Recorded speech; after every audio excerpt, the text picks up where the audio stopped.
Thank you everybody for coming. How are you guys doing? Good? Okay. I'm grateful to Hanko for organizing this series and inviting me to participate in it.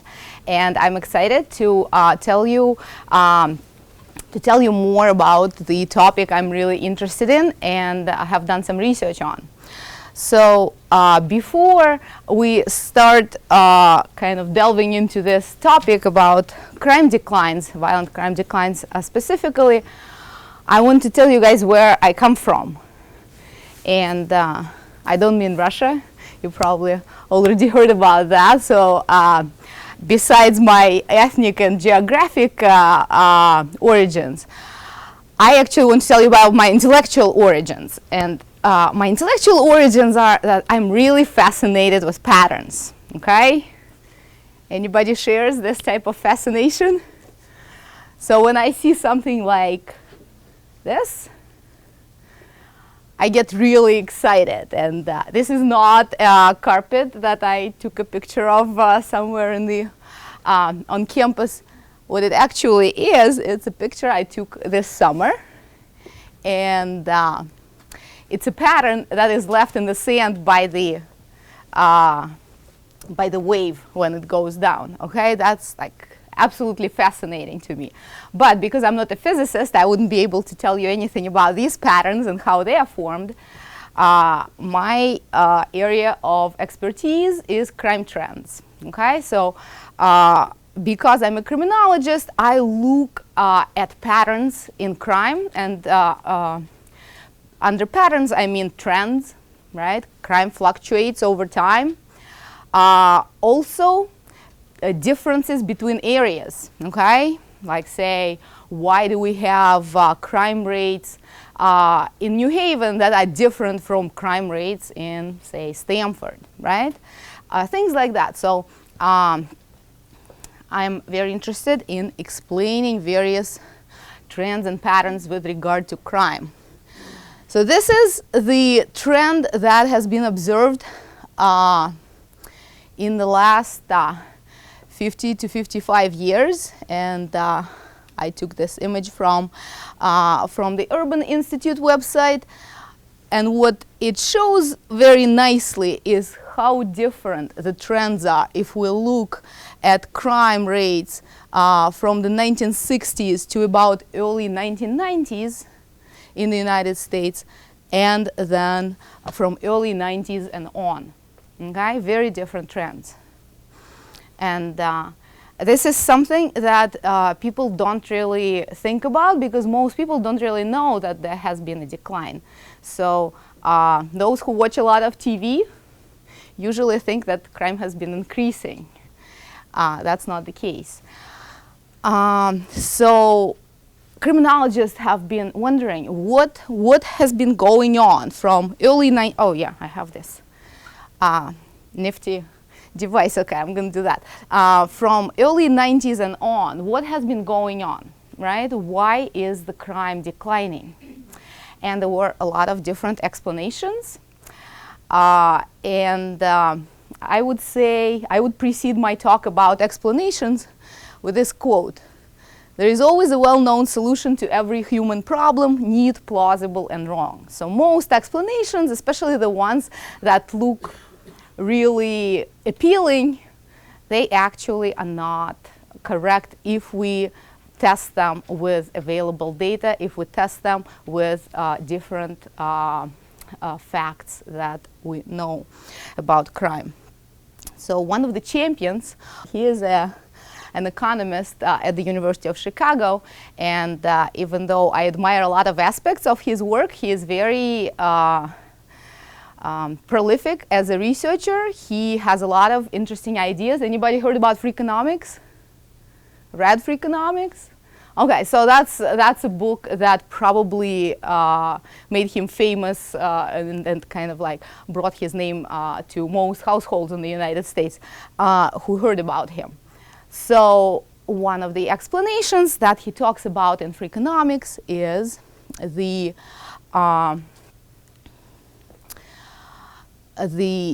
decline in crime as a result of changes in abortion laws.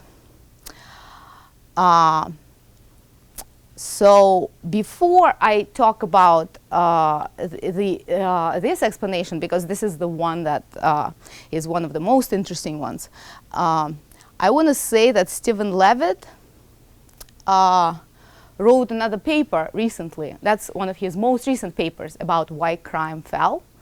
And he said that there are 6 explanations that, okay, this one did not cut out correctly. I actually cut out a piece from his article that was supposed to show the name of the article. And the name of the article is Why Crime Fell in the 90s, 6 explanations that are not correct and 4 explanations that are correct, or something like that. But unfortunately, the picture displays a different part from that article for some reason, so I apologize.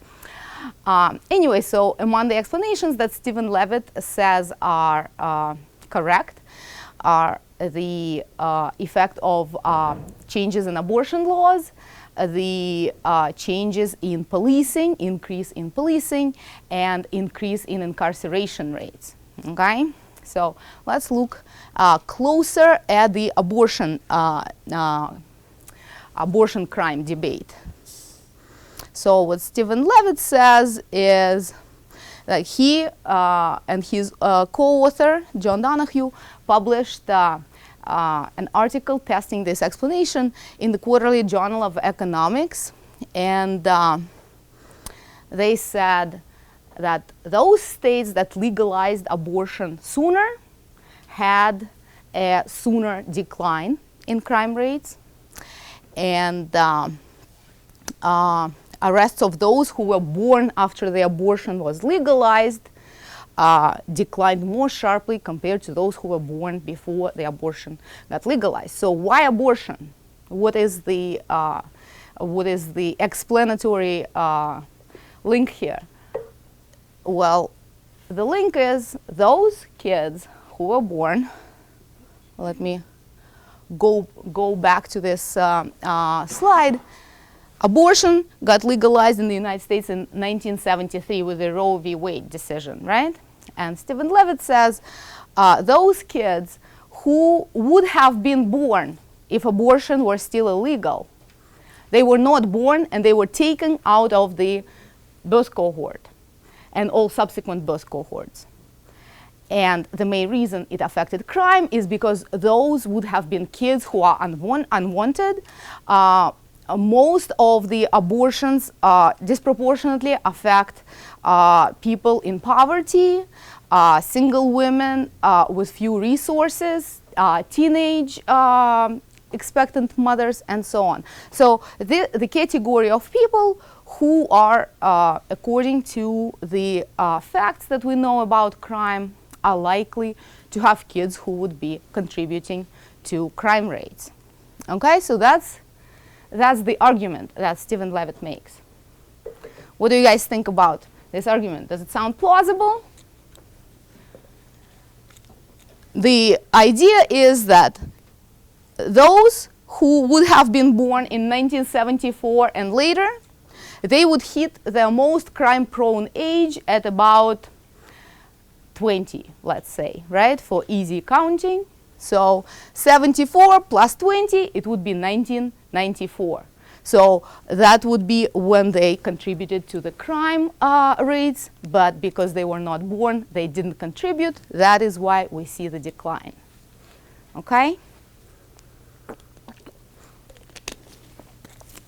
Now, here are some considerations to look into. And again, Stephen Levitt is very good about using data and statistics to manipulate it in a way that confirms his theory, and kind of ignoring those sides that do not really bode well with his argument. So for the sake of the current debate, I'm going to focus on homicide. Okay? And why homicide? Because if we look at violent crime, these are the violent crime types that contribute to the overall violent crime statistics, right?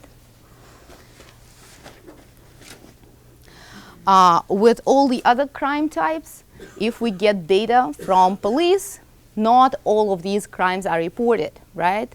and we don't know how reporting is going to affect the trends.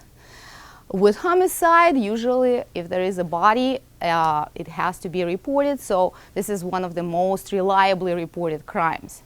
That is why when I look at trends, I focus on homicide, just because it's one of the most reliably reported crime and the best way to use as a proxy for violent crime.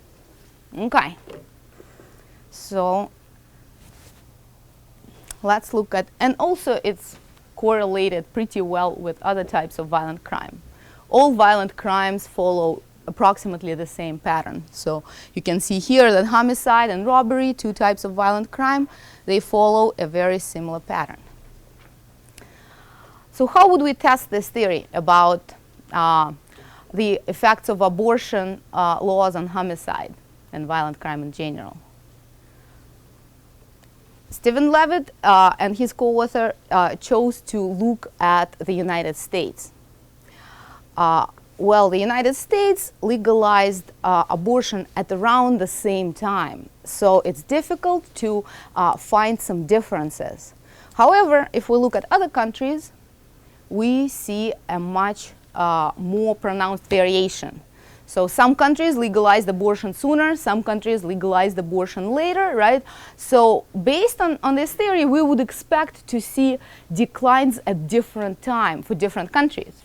Does it make sense? Okay, so let me show you some examples that we might want to look at. One of the countries that is interesting to look at is Canada.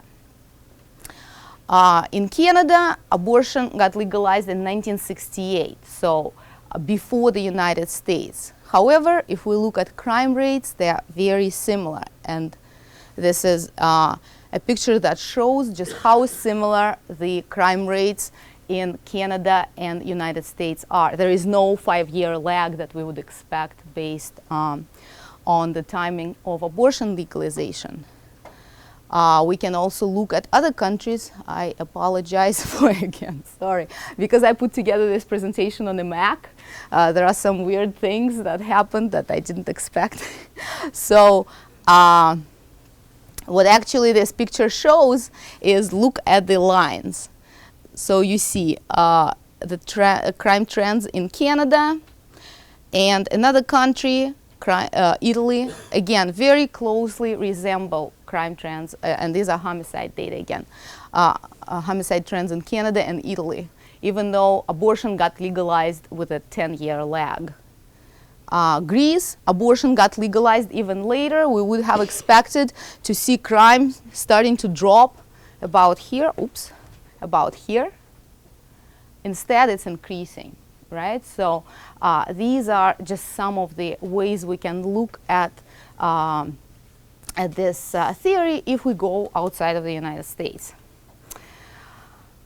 Another explanation, and before we talk about this explanation, I also want to say that the crime abortion debate has been going on in scientific literature, and there are scientists who looked at other ways to slice data to show that abortion should not explain crime in the way that Stephen Levitt suggested. And I'll tell you about some of the ways to look at data a little later in this presentation. One consideration that hasn't been discussed in the literature is the difference between property and violent crime rates. So if we think about violence, anybody knows what is the best predictor of violent crime rates? Something that correlates with violent crime rates like really, really closely. If we look at places, which places have more violence compared to others? Okay, perfect. This is exactly what is the best predictor of violence and homicide. Poverty. Okay, poverty is one of the most consistent and clear factors associated with patterns in violence. So, according to Levitt's ideas, we would expect the abortion laws to mostly affect the poor categories, right? People who cannot afford to have kids, and that is why they resort to abortion. So that would affect violent crime rate. What about property crime? Does poverty affect property crime? We would expect that, right? We would expect that poor people who don't have enough money to feed their families, they would be more likely to steal, and we would see property crime higher among poor folks as well. Unfortunately, this is not the case. Again, it's a very plausible explanation that is wrong. Property crimes have nothing to do with poverty. Probably because our country, at least in this country and in most other developed countries, there are good or more or less reasonable, so to speak, social nets. Okay, there are food stamp program. There is a food stamp program. There are welfare programs that help for poor folks to feed their families, right? Figuratively speaking. So if we look at variations in property crime, they really have nothing to do with poverty. And so according to this theory, abortion, changes in abortion laws would not explain property crimes. But based on Levitt's analysis, changes in abortion laws affect all kinds of crimes, property crimes and violent crimes. So this is inconsistent with evidence. And again, it could be because Stephen Levitt is an economist, so he doesn't really know as much about a lot of various aspects of criminology and criminal justice, or he just ignores the aspects that kind of don't fit well with his explanations. So moving on to another explanation. This is one of the explanations that has been very popular in mass media, especially when we talk about New York City. When Mayor Giuliani was in power, he and Police Commissioner Bratton took a lot of credit for the decline in crime rates in New York City. And they said it's because of changes in policing that Bratton instituted with the support of Mayor Giuliani.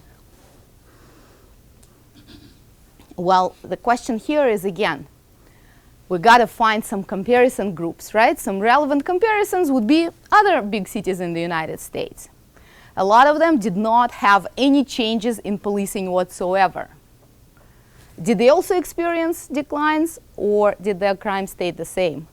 Well, according to the facts, they all experienced declines in violent crime. So that kind of makes us doubt the easy and plausible explanation that policing had anything to do with the big picture of crime trends. Okay. Any other explanations we can think of? Okay, let's see at a couple that were jokingly offered online. One is how rap music is correlated with crime rates, right? So the quality of rap music in New York City and the falling violence rate. Or another one is Internet Explorer versus murder rate. That's another fun picture I found on the internet, right? So what do these explanations tell us? That correlation does not mean causation, right? And we should look deeper whenever there are easy and plausible or implausible explanations like this one. Okay, back to some serious explanations. This is another one that has been extremely popular, and that is that if we put more people in prison, we can reduce crime. Sounds good? Yes, right? So let's put bad guys away, and then the good guys stay and they don't commit crime. One possible flaw with this explanation is that we assume that criminals are completely different from us, and they there is like a finite number of bad guys in any population, and as soon as we take them out, that's it. No bad guys, no crime, right? Sounds good. The problem is that it's not exactly how it happens. So if we put some bad guys in prison, there are always some other, maybe not so bad guys, but that take their place, okay? And whenever we talk about the relationship between incarceration and crime, we always focus on this tiny time period from mid-90s to like mid-2000s, where incarceration skyrocketed and crime rates dropped. We see counter trends, right? Negative correlation, again, does not imply causation, especially if we extend our time period and look at what was happening in the earlier time in the United States. We see that crime has been continuously increasing, incarceration has been continuously increasing from about 1970, and crime has been changing in various patterns, okay? So overall in this period, crime has been going up just like incarceration. So that does not work well with the idea that incarceration reduces crime. Also, if we look at different states, some states have been downsizing their prison populations, like New York State. Their crime has been going down. Some other states were increasing their prison populations, and their crime has been going down as well, right? So the pattern doesn't hold if we look at more details about this phenomenon. Okay. Now, a couple of things that I want to talk about today. So these are the explanations that have been widely discussed in the media. They have been discussed in scientific literature on the topic. And so this just provides a background for some novel explanations that I want to offer today. Lead exposure. Lead exposure was discussed a lot in the media. At some point, it also has a lot of research backing. So I guess it's not as novel as the other two. So I'll just give you information about what research shows on this topic and what I think is a counter-argument. Okay? The other two, they are completely new. So those are kind of research in progress that I'm involved in explanations. Okay? Whew, any questions so far? Good. We will leave questions till the end, unless you have something that you need to ask about specific slides, or if something is not clear that I just said, okay? So those questions you can ask right away. Lead exposure. So the idea is lead is a, kind of like a brain poison, right? So it affects especially young children and pregnant women. It used to be added to gasoline for a while, and it used to be added to paints. We know that it does have adverse effects on the brain. It increases impulsivity, it decreases IQ. So research shows that on average, children exposed to lead in utero or during early childhood have 5 to 10 points lower IQs than children who are not exposed to lead in the similar populations. And so because we know that crime is usually an impulsive act, and being smarter kind of makes it less likely, right, that you would get involved in crime. So these are the facts that we could plausibly put together and say that this process of lead exposure and lead poisoning should contribute to crime trends. Here we have 2 lines that were overimposed with a 22-year lag. So why 22-year lag? Because children who were exposed to lead in utero and during the first couple of years of their life would then be more likely to start committing crimes in their early 20s, right? So that is why we took these pictures and moved them 22 years from the amount of lead in the environment to violent crime trends.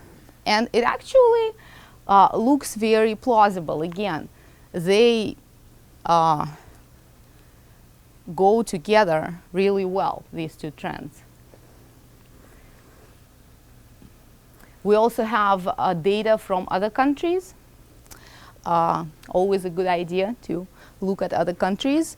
If we talk about some universal processes, right, like effect of lead or effect of abortion laws, and in every country we see a very similar trend. Preschool blood level versus crime index with a 19-year lag in this case. There are some questions, though, about this link. One of them is that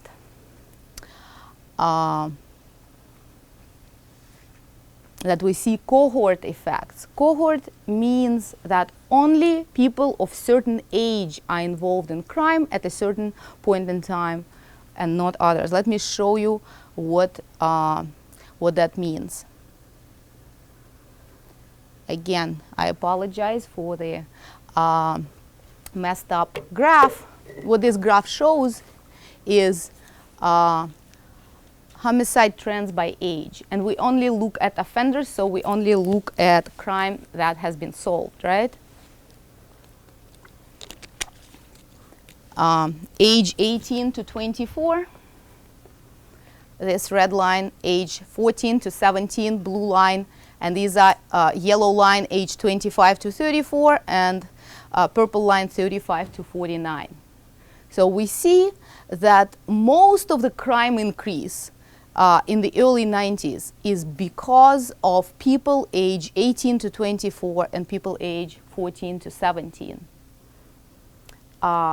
Obviously, these two different age cohorts could not have been exposed to lead at the same rate. So that already questions the lead exposure link. And also, if you look back at the abortion crime debate, one of these categories, 18 to 24, was born mostly before abortions were legalized. The other category, 14 to 17, after the abortions got legalized, and there is no difference in their involvement in crime. So that puts under question, again, the abortion crime link. And, oh boy. Okay, this is what I did. I actually broke down the homicide rates by family, acquaintance, stranger, or unknown relationship. You see, the best pictures are the ones that I just copied from the internet whenever I make my own graph, something goes wrong. I apologize. Okay, so what this graph is supposed to show, doesn't show that well, is that crimes mostly increased in the category of acquaintances and strangers. Family-related homicides remained pretty much the same. And so these two graphs, the previous one about age cohorts and this one about relationships, what they actually show is that most of the increase in the early 1990s is due to the crack cocaine epidemic in large cities in the United States. And that explanation works pretty well in explaining the increase in crime and decline as the crack cocaine epidemic waned. Now, what it doesn't explain is why we continue seeing decreases in crime after the crack cocaine epidemic was pretty much over. Because that is something that's really difficult to explain. Besides the decrease in the 1990s, it continued in the 2000s, okay? And it still kind of goes on or tapering off, but it's not going back to where it was. So one other novel explanation that I am involved in testing right now is the effect of psychoactive drugs. So what is that? Psychotropic drugs are prescribed to those who are diagnosed with a psychiatric condition, right? They are prescribed to children and adolescents, and they are prescribed to adults. Well, what happened is between mid-1990s and mid-2000s, antipsychotic drug prescriptions for children and adolescents increased 7 times. Okay? And who do they get prescribed to? They get prescribed to kids, and a lot of them get diagnosed. The most common diagnosis is disruptive behavior disorder. What is that? Anybody knows? It could be ADD, because a lot of them actually get prescribed ADD and ADHD meds as well. But mostly it's just kids who are being unruly and causing trouble and are not being kind of quiet and complacent. And so these kids get prescribed psychotropic meds, and they become mellow and quiet and follow orders well, right? So these are the kids who otherwise would be likely to continue into delinquency and crime, but because they are taking the drugs, they are taken out of this delinquent population, right? And right now, we have about 10% of children who are taking psychotropic medications, a huge percent, right? Also, if you look at the diagnosis of bipolar disorder, again, bipolar disorder is kids who have mood swings, like between depression, who fluctuate between depression and manic stages. The diagnoses among children and adolescents increased 40 times, 40, okay? That's mind-blowing. A lot of them got prescribed medications, and 2/3 of these are males, and a lot of them are diagnosed with ADHD. And 90% of them are prescribed psychotropic medication.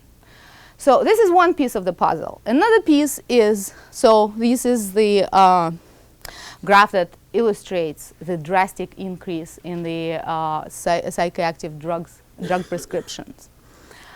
Another piece of this puzzle is that why would it be good for families to have their kids diagnosed? Well, besides the fact that it's easier to deal with a kid when he is like quiet and mellow. Well, a lot of lower income families, they qualify for what's called supplemental security income, which is a pretty good chunk of money. It's somewhere around $700 extra for each kid diagnosed. For low income families, that's a big monthly increase in their income. So they come to rely on this money if their kids get diagnosed with a psychiatric condition and prescribed psychotropic meds. Moreover, in most states, that also automatically qualifies the family for Medicaid healthcare, not just the kid, but the whole family. And that is another important factor that makes families very likely to push a psychiatrist for this type of diagnosis. And finally, a lot of states actually hire companies that help families qualify for this SSI through their kids' mental health diagnosis. Why would states want to do it? Because that shifts the family from the state payrolls, from welfare assistance that is usually funded by the state, like temporary assistance to needy families, to federal payrolls, because SSI is a federal program, so the federal government funds it. Okay, so we have this situation where, especially among lower income families, there is a clear trend of having kids with diagnosed with psychiatric conditions qualifying for SSI. The whole family gets some extra money and health insurance. And so about 3% of families take advantage of this option. And I looked at the recent data. Among all the kids who receive SSI, this supplemental security income, about half of them receive it for mental health condition other than mental retardation, which is all those other mental health issues. So that seems like something that would contribute to the decline in violence, right? Now, I'm just going to make sure that I go quickly to cover everything I want to talk about. The question is, how do we test it? It's very difficult to test this on the data in the United States because privacy issues, very difficult to get data on people's medical conditions and medications. There are no national surveys that ask about crime victimization and prescription medications, and so that makes it very hard to test. So some of this stuff can only be tested indirectly. So I look at the data in increases in, for example, SSI qualified kids and things like that. Okay, so that's I guess that's more an interesting question for researchers. How do you test it? So let's look at the next explanation, online social networking. That's something a lot of you guys know, right? That's a younger generation phenomenon, which is actually becoming a more widespread phenomenon to older generations too. The vast majority of young people are doing Facebook and interacting with each other online. Why is it important for trends in violence? Well, there are a couple of things. First, violent crime has a unique feature. It requires a face-to-face interaction. Okay? Unlike property crime, where you don't have to see a person, for example, when burglarizing a house or stealing something other than from a person.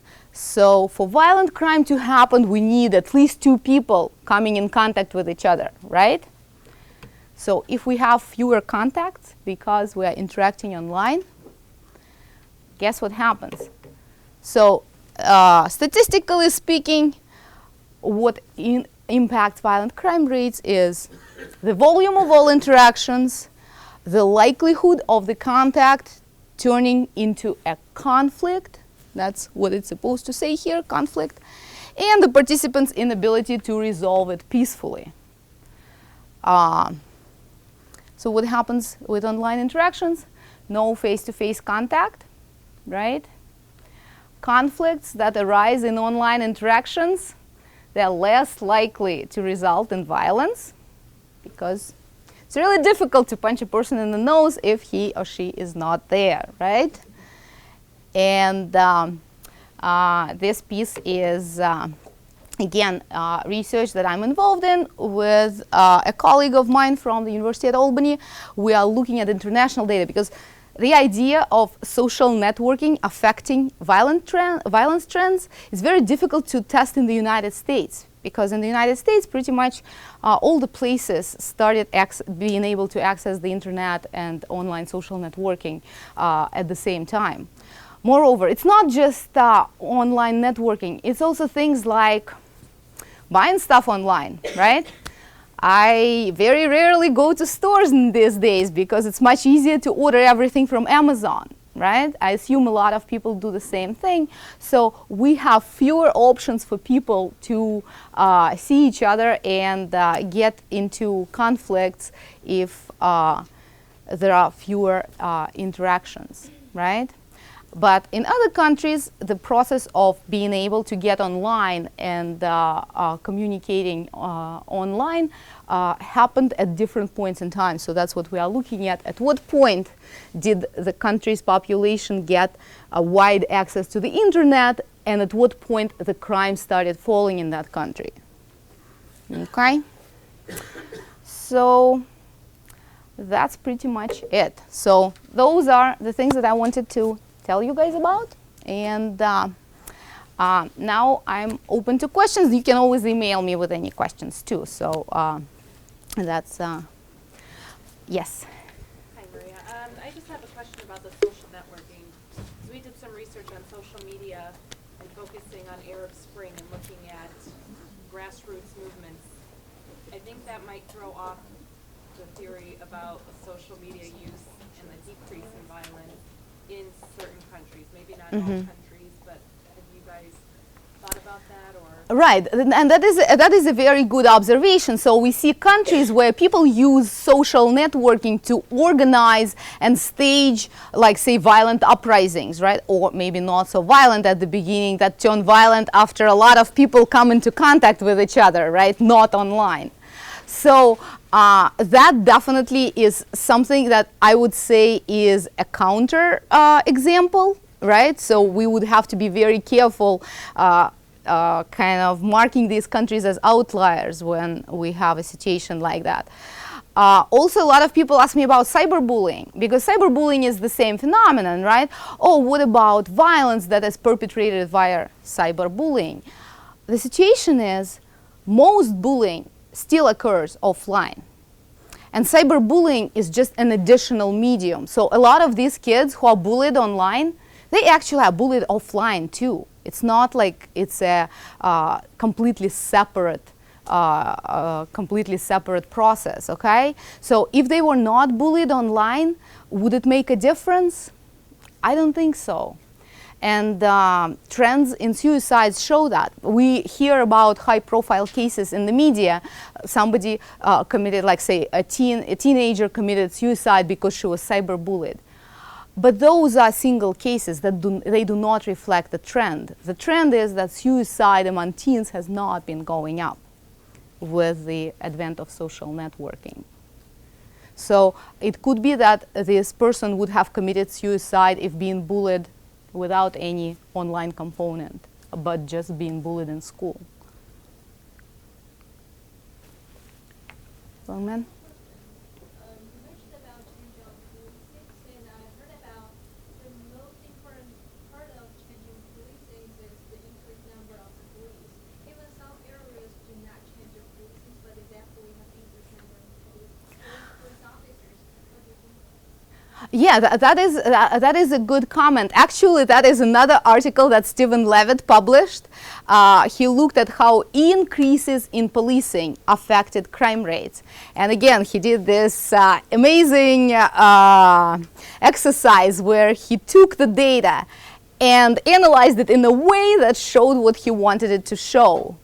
Why I'm saying this is because my colleagues from the University at Albany, Sean Bushway and his co-authors, they reanalyzed the data that Stephen Levitt published when he said that increases in policing reduce crime. And they showed that the way he analyzed the data was not correct. He excluded some years, he made it look like it fit, but if you actually look at the whole picture and do it properly, it does not show the effect, unfortunately. Because it seems to me that those would be really plausible explanations. We have a policeman on every corner, we have lower crime, right? Well, we can look at the results of the natural experiment that is happening in places like Camden, New Jersey, where they didn't have any money, and so they pretty much fired all the policemen, right? And we can look and see how it affected crime rates. That would be an interesting type of analysis with regard to this problem. Oh, first, yeah, I think you were first. So Harvard psychologist Steven Pinker published 2 years ago a book called Angels of Our Better Nature. And despite its title, it's quite a scholarly book, quite a long one, but he places this decline in violence in a much longer time frame. And I just wondered if what you, and he attributes this long term, and I mean hundreds of years, if not thousands of years, all of human history, excuse me, to in a deeper narrative, one that the time frame I think you're looking at here would be just a very small blip. So I'm just wondering how you would, if you knew about his work and what you think, is it possible that we're looking at a causal factor here that actually can't be analyzed in a matter of a couple decades, and that we really have to look at deeper social and even maybe civilizational factors that would make a small little trend over the last couple of decades just a small blip? This is an excellent question. I'm a huge fan of Steven Pinker, and I've read most of his books, and obviously this one because it deals with trends in violence. this is a very interesting argument. He shows that the humanity on the whole has been getting kinder. Okay, people are actually getting nicer to each other and less violent. And the 20th century, despite 2 bloody world wars, is still one of the most peaceful centuries we've had as humankind. So that is definitely a very interesting look to see a more kind of like, not just the big picture, but kind of like the biggest picture, right? However, it's very difficult to test a lot of the things that he's talking about because, like say, the main problem with testing is how do we get the data, right? Most of the data that we have that is good, meaning things have been counted on a regular basis and counted pretty well, only starts like in the middle of the 20th century in the developed countries like the United States. And a lot of the earlier data that he refers to, it's pretty cool. He uses a lot of like anthropological research and historical research, but it's much harder to use it as kind of like hard data to test some of the micro explanations that I've been talking about. So I guess because of the availability or non-availability of data, that oftentimes put constraints on what, like say, as a criminological researcher, I can look at. Could I just follow up Yeah. with that? So clearly there are going to be situational factors in any change, any degree of change, whether up or down. And if we're thinking about human lives, which are yes, blips, and not even less than that, microns on Steven Pinker's charts. Nevertheless, they are our lives, and if there are some, micro causal factors that we could trace, then we certainly want to know them so that we could further them. Is that right? Right, absolutely. That is why there's like kind of like micro research. And again, compared to Steven Pinker's look at centuries of human violence, that's micro research. But if we look at most research in criminal justice, this is macro research, right? Because I'm looking at countries, I'm looking at states. Most research looks at people, right? Those who, like say, committed violence versus those who didn't. I'm trying to look at like a slightly bigger picture. Any other questions? Well, thank you very much for, yeah. I thought there was somebody over here. Okay. But, what about the changes? I forgot what year it was, but the UCR underwent some changes in the way they collected data. And I don't remember what year that was, but if you're talking about definitions, there were some scandals where the police were underrepresenting, for example, assaults because they were defining it as something else rather than assault. That is a good question to consider, especially when you look at some of these data. They come from police departments, right? And obviously with some crimes, and that question kind of goes into why I use homicide. It's harder to classify homicide as something else. With most other crimes, like say assaults, whether it's an aggravated assault or a simple assault, there are a lot of gray areas in this question.